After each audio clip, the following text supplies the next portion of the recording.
Good morning, folks, and welcome to another fantastic edition of Money Truth Moments with our very own Money Truth expert and whisper. And now I think explorer because we have a map in the back. So, hey, how you doing, Judy?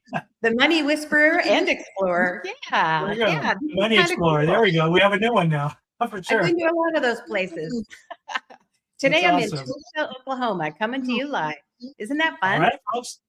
So, hey, that's dedication because I know last week you were in Texas. Here we are in Oklahoma, and I can't wait to see where you are next week as well, too. So, folks, if you're just joining us, welcome. Please make sure you're following Judy at Judy Copenbarger. Today, we are following up on our summer series, and we're talking about financial peer pressure, right? Some of you may say, what is that? Some of us say, I know what that is. But today we're going to be talking about keeping up. Keeping up can cost us more than what we really think. So for today's show, you're going to learn more about how financial peer pressure influences your spending decisions. You're going to find out why comparison is a costly habit and how focusing on your own priorities can strengthen your long-term financial success. So what do you say we get started, Judy? Let's do it. All right. So with social media showing everyone's highlight reel, right, it is becoming harder for people to stay focused on their own financial goals. So how do we deal with it? Boy, I just say don't look. Don't worry about what other people think. Easier said than done sometimes, right?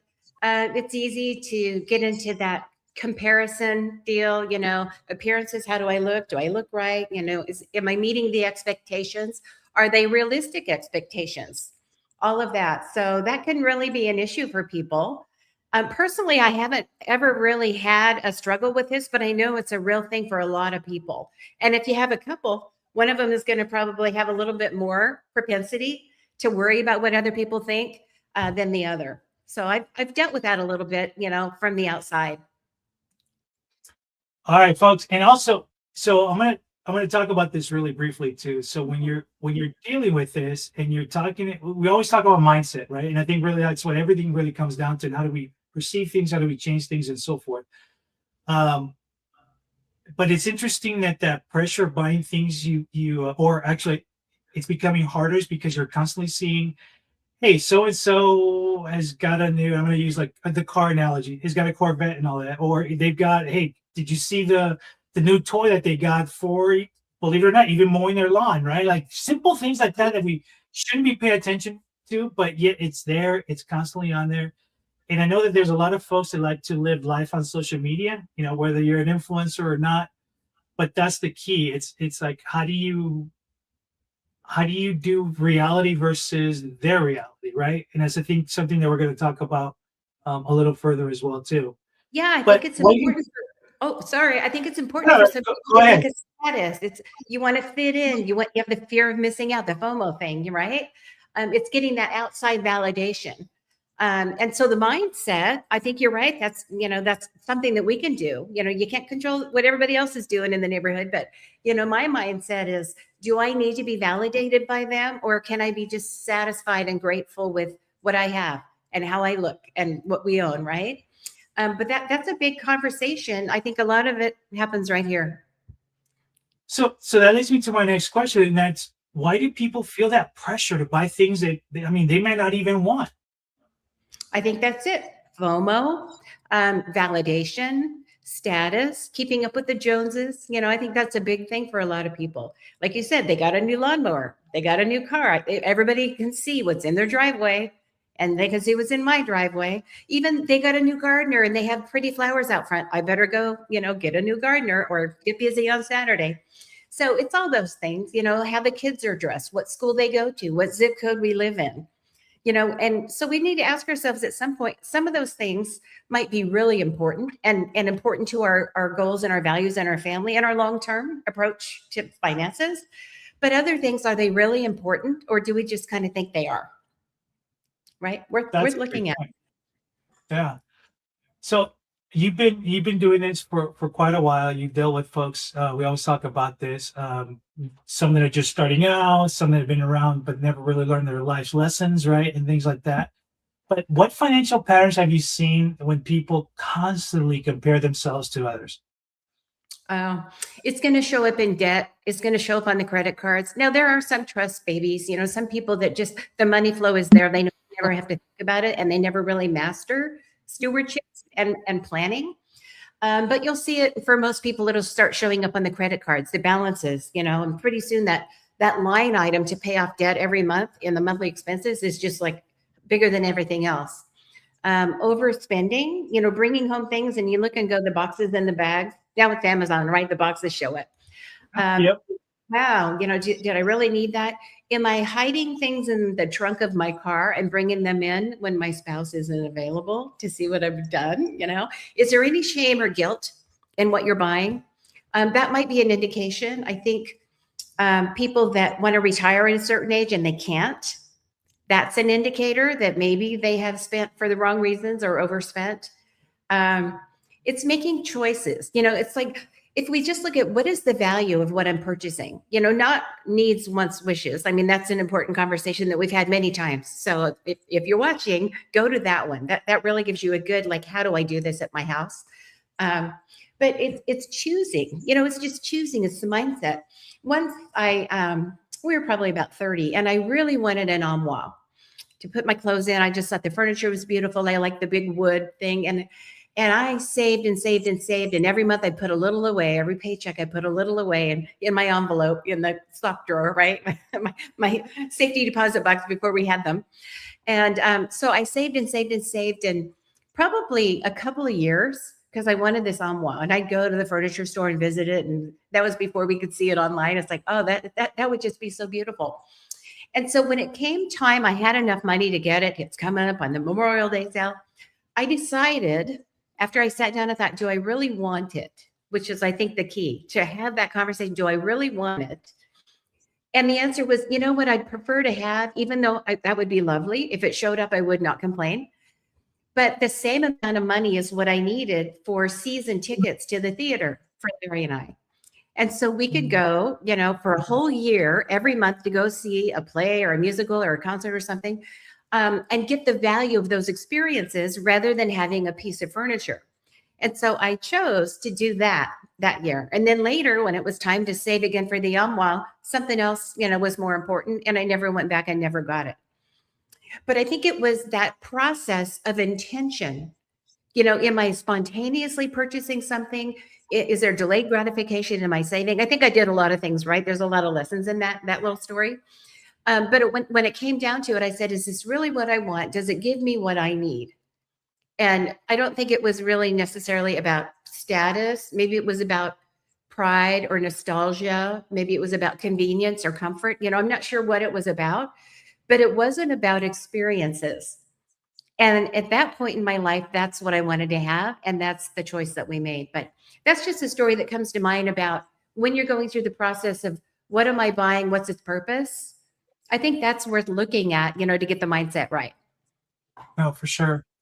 And folks, if you're just joining us, welcome to today's show. We are actually discussing today financial peer pressure and keeping up, and by keeping up, what it can really cost you in the long run too. So if you didn't tune in earlier, please share the stream as well too, so folks can catch up on this, because it's a very prominent subject that we don't really talk about as much, but it's in the forefront when we're not thinking about it.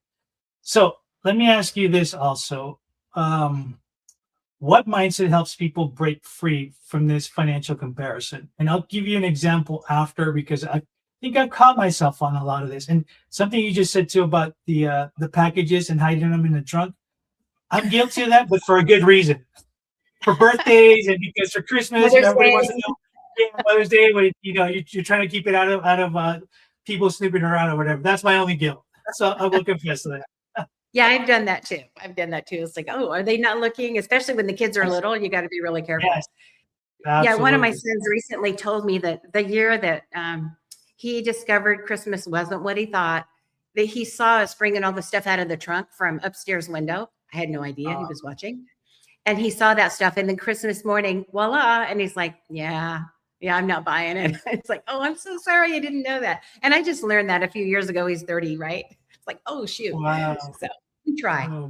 Right. But yeah, you're right. The mindset, gratitude helps, being intentional helps.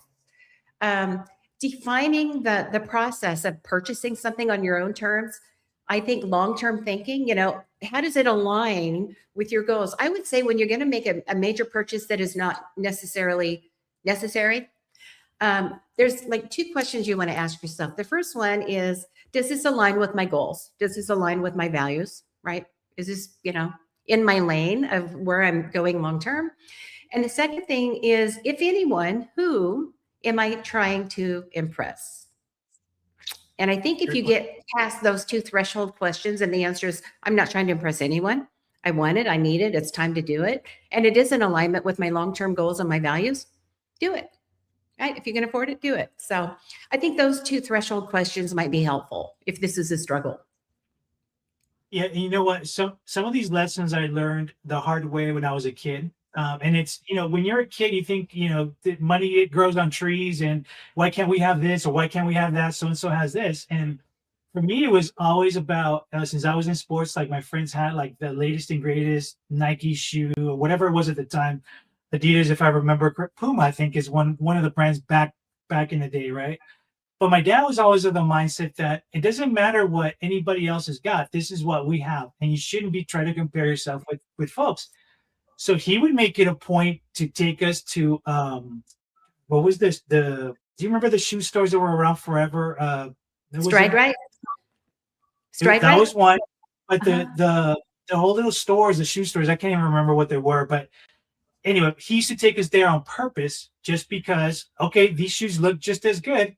You know what I mean? But we're not paying, and back then, $60 for a pair of shoes was insane. Oh. So we would Payless shoes. That's what it was. Payless shoe store. Yes. Every strip mall had a Payless. You're right. Yes. Yeah, you don't see those anymore. Yeah. You don't. Yeah, but it was a place where you still got new shoes. They may not have that brand logo and all that. But the point, I think, for me, was that peer pressure. Like, I'm not gonna fit in. Like, I'm not gonna be able to be like these guys because I don't have this. And that's a kid mentality, right? But at the time, I just remember just being so rebellious with my parents, like, why can't I have that? And it wasn't, I will tell you, instead I started earning my own money, that I started changing that mindset about, do I really want to spend all this right now? Or versus, yeah, I can get away with that too. So I'm sure there's a lot of folks listening that have similar stories, but I'll never forget that. And I think that's helped me. As much as I didn't want to admit it then, it's helped me a lot now to look at things a lot different. And obviously learning over the years from some of the subjects we've talked about too is kind of opened that door, Yeah. We had that experience with our oldest son. He had a lot of peer pressure around 6th, 7th, 8th grade. And he wanted to have the t-shirt from the name brand, the $35 t-shirt, $40 t-shirt. And he was a kid, right? Boys go through the stuff. And so we just said, here's how much money you have. You can get a couple nice shorts and a couple nice t-shirts if you go to that store, or at this store, it's going to be one of the big discount Kohl's or something like that. Or here you could get like a whole, closet full of stuff, every color. And so when he got to spend his own money, he shopped really differently. And then he's like, that's so dumb. Why would you buy, a $40, $50 t-shirt? It's like, well, you can. I'm not saying don't do it, but he started to figure out the value when he got to, use his own money. So that's a lesson to all the young parents out there. As soon as you can do that in their lives, maybe even grade school, let them have some control over what they get. And then they'll have those lessons. So it's like, well, I only got one and my sister got 4.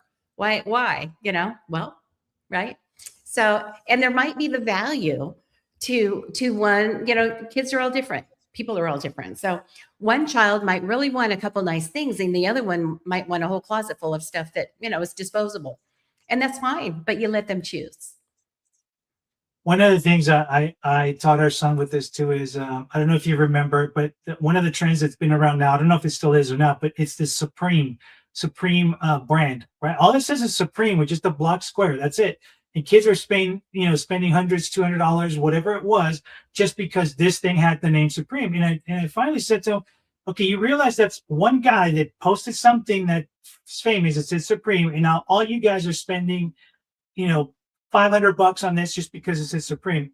I said, do the research and find out how much it really costs to make that. And he looked up at shoes and said, well, it's probably less than $10 to make this shoe. Yeah, and you're going to spend $1,200 on it. So think about that. Who's how that goes. So it finally dawned on him. And I think to all the youngsters listening out there, or parents, man, talk to your kids about this have them do their own research.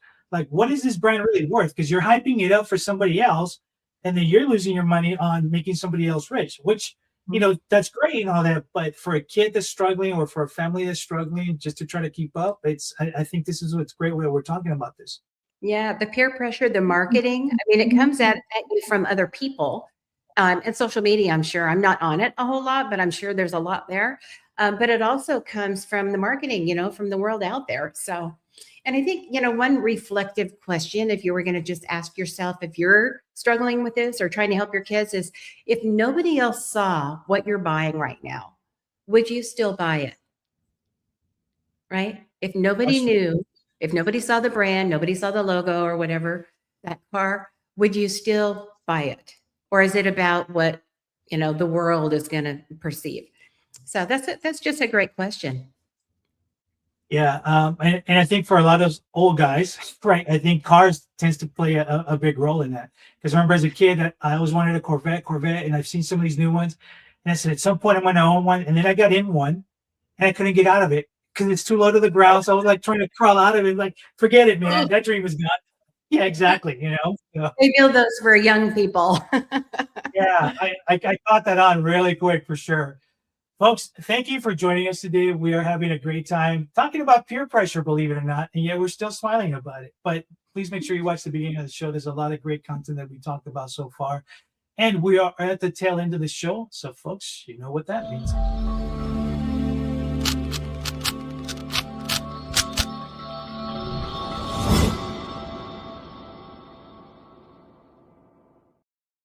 Okay, I'm thinking peer pressure challenge. What are you going to peer pressure us with? Oh, well, I like pen and paper. And I think for this one, it's just writing down a couple of thoughts. It's kind of a mindset, thoughtful challenge that I have for you. If this is something you struggle with, or someone in your family, a child or spouse or whatever struggles with it, I think to go through a process, set up your own process for screening and vetting whether the purchase is, going to be in alignment with your goals. And the first question you ask yourself is, do I really need it? Is it a need, a want, or a wish, right? Is this really some purchase that I can't delay and put off later or maybe never? The second one is, does this align with our financial goals, our values, right? Is it in the lane? Like when you go bowling, you want to stay in the lane, right? Is it in alignment with where I'm going and long term? And then am I buying this or leasing this to impress someone? Or if they weren't looking, would I do it anyway? And then write down your answers, and you can maybe do it on your phone if you're in line, right? Do it on your phone, answer those questions before you check out or click send, or fill the cart, and buy what's in the cart. Those are some great questions that might be helpful for you. All right, folks, you heard the challenge. I don't want to say it's an Yeah. easy challenge, but you guys got to do it. And if you have any questions, please let us know. Also, if you have any other topics that you'd like Judy to address, please drop us a line. Let us know what else we can cover on the show as well, too. And remember, we are here every Tuesday morning at 8 a.m. with the replays on Thursdays at 8 p.m. Judy, any last parting words? Oh, make it a great week wherever in the world you are. Make it a great week. Make it matter. You can do it. All right, folks, we will see you guys next week. And next week, we're going to wrap up June with mid-year money checkups. So you might want to definitely tune into that and make sure that you share that with your friends. Until next week, be safe. See you guys.